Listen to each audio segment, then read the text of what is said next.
Selamat siang Sobat Kanwil Bea Cukai Aceh. Pada hari ini, Selasa tanggal 29 Maret 2022, bertempat di lapangan tengah Polda Aceh, sedang dilaksanakan kegiatan pemusnahan barang bukti hasil penindakan narkotika, jaringan internasional, Thailand, Malaysia, dan Indonesia. Berikut laporan selengkapnya.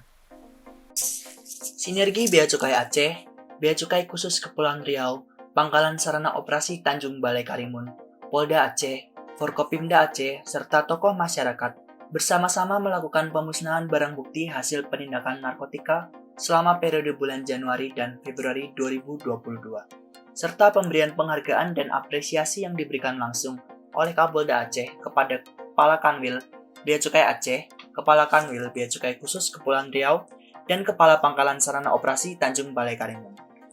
Kegiatan pemusnahan yang dilakukan di lapangan Polda Aceh dilakukan terhadap barang bukti hasil penindakan narkotika sebanyak 357,9 kg narkotika berjenis sabu yang dikemas dengan bungkus teh Cina, kemudian 206.638 butir pil ekstasi dan Happy Five sebanyak 19.859 butir.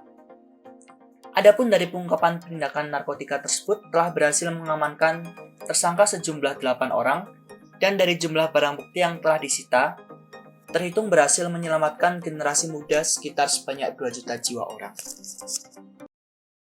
Dari Polda Aceh, Ben Wicaksana, Humas Bea Cukai Aceh, melaporkan.